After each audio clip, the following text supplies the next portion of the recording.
how much longer are you going to wait before you demand the best for yourself? You must stop delaying. You must get started today, right now. A new year is upon you. Is there a better time than now? No, there is not. Use what you have. And a lot more people have pain. A lot more people have anger. A lot more people have shame. And if you can use that as your gas in the beginning, you'll eventually get to a point where you can get out of that loop and then find something that you are really passionate about. Tony Robbins quote, but it's just when the pain of staying the same is greater than the pain of change. And I think that pain moves people far, far more effectively than pleasure does. And all of us have this conflict going on at all times inside of us. And it's between two forces.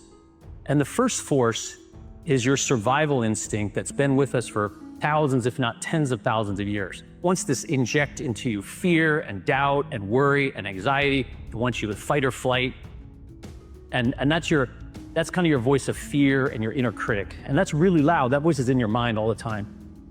And then there's another voice, this second voice. And that voice has been written about and talked about by philosophers for thousands of years. And that voice has been called many names. It's been called your intuition. That voice is a little quieter. And that voice isn't in your head. A lot of times it shows up in your body. It shows up in your heart, your gut, your chest. You feel that. And unfortunately, that first voice really drowns us out a lot of times. And the thing is that the voice of fear will lead you to a life that's too small.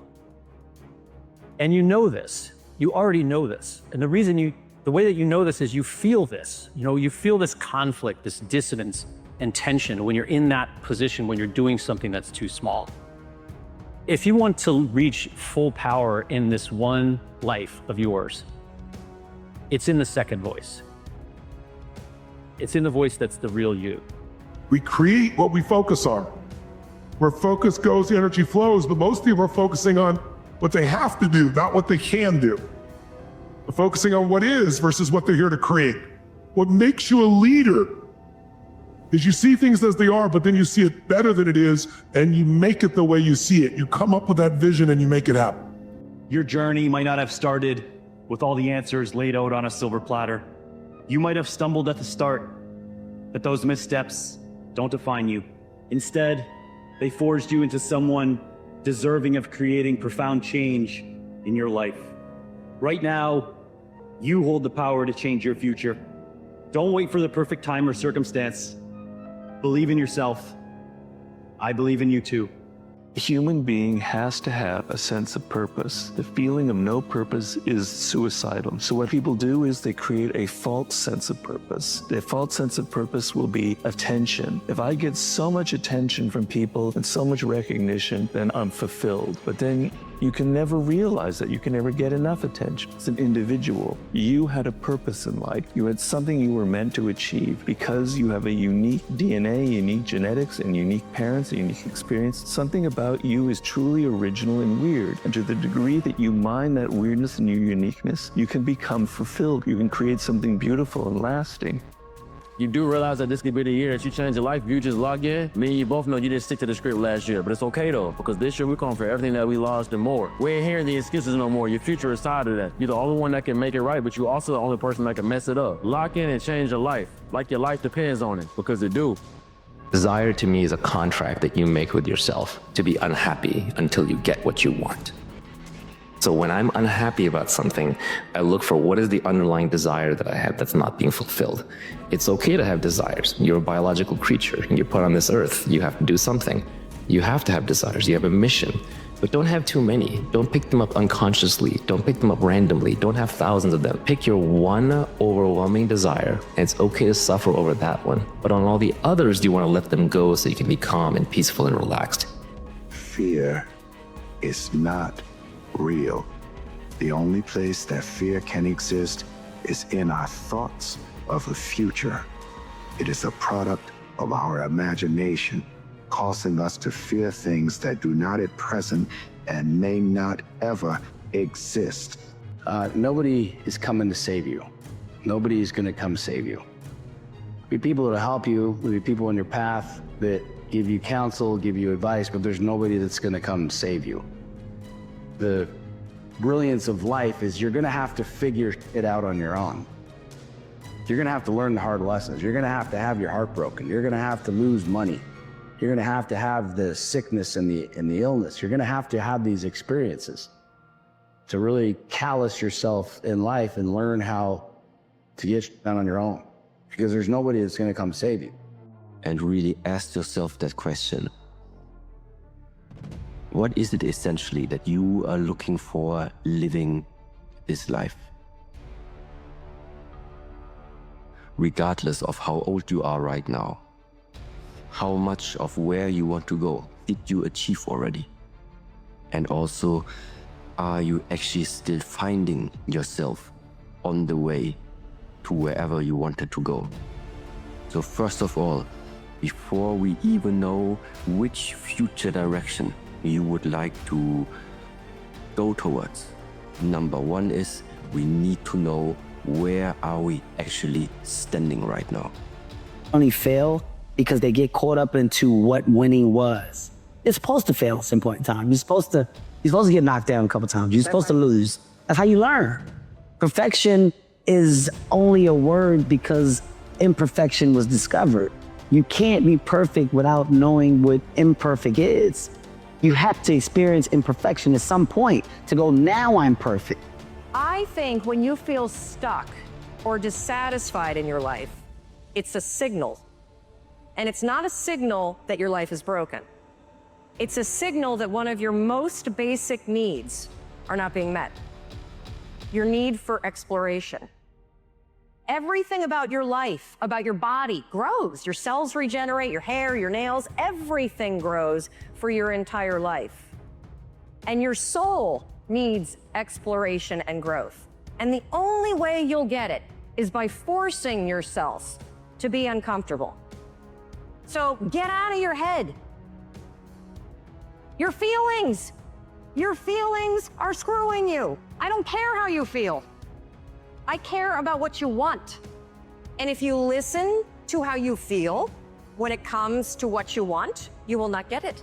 You cannot control all of the external circumstances in your life, but you can control how you feel about those circumstances in your life.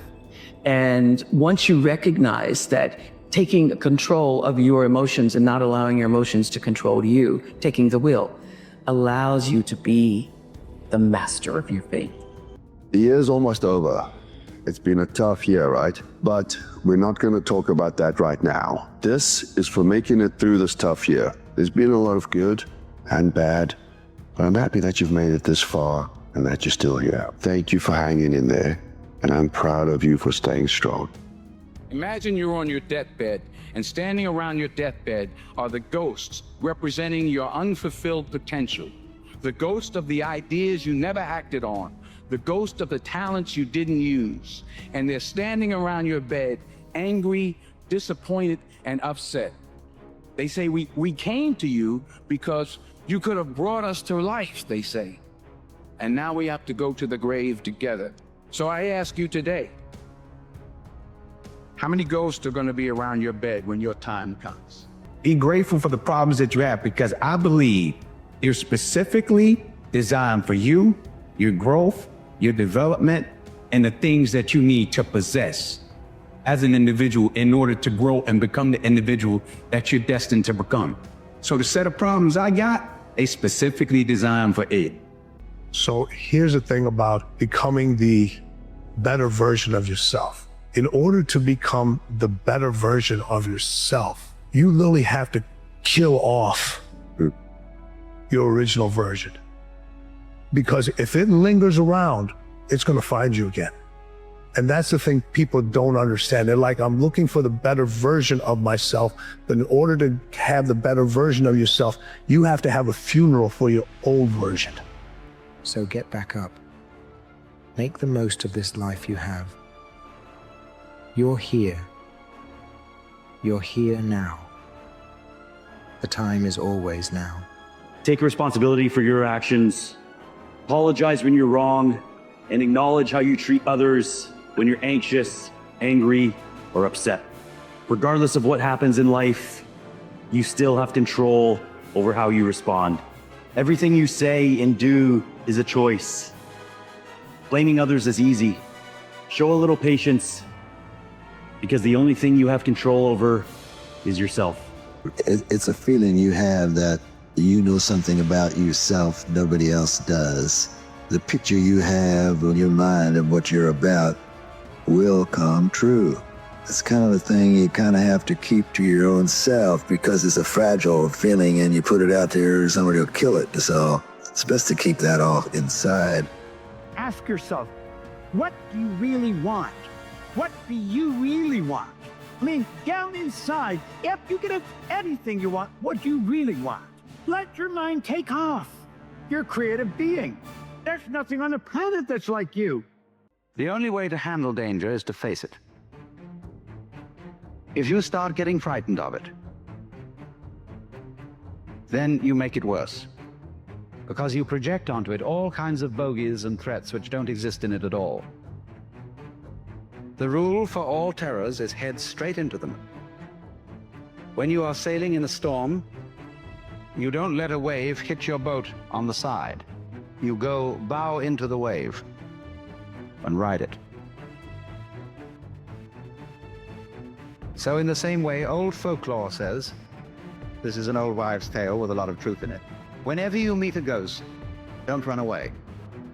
Because the ghost will capture the substance of your fear and materialize itself out of your own substance. If you make yourself more than just a man, if you devote yourself to an ideal, and if they can't stop you, then you become something else entirely. You want to know when your life will really change, though? The truth is, your life will change when you realize that some people are gone and they ain't coming back. Stop trying to breathe life into something that died years ago. Some people are in your life forever, but most people are only passing through. That chapter is in the past. So instead of reading the same chapter over and over again, it's time to make space for people who actually deserve your time and attention and who are presently here with you right now. And it's about accepting the seasons. The weather can never be the same, but can never rain all day, every day. So maybe you're in a season, but the weather always has to change. What can you be learning? What can you be doing in this season? Because it's definitely not gonna change if you're not figuring out what lesson you need to have in this season. If it never rained, the plant's not growing. The biggest trophy that I ever got in my entire life was me. Was really figuring out me. I realized that. I realized it's not about money. It's not about fame. It's not about being accepted by your peers and everybody else. It's about figuring out who I am and being happy with who I am. If you're aiming towards greatness, you don't get there by what other people think. You can't make decisions based on what anyone else thinks. It doesn't work that way. I'm not changing one note with the idea of they might not like this, so I'm going to change the note.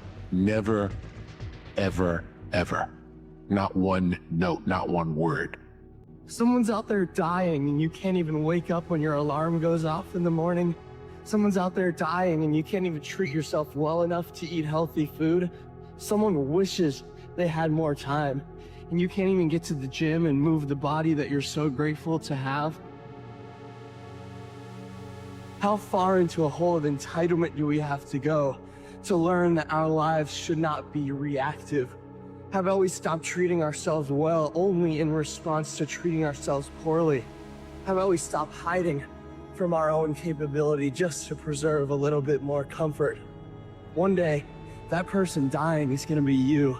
And if all you have to look back on is a life of comfort and entitlement, I promise that'll be a grim finale. An eagle flies at a certain altitude, and the only other bird flies at that altitude is another eagle. So if he finds himself flocking with pigeons, he may be flying too low. Everybody around you supporting you, you're probably not trying to do something very big. You really aren't. Because most people don't want you to see you get too successful or too happy because it'll expose them. So don't let people with small lives and small thoughts project their limitations onto you.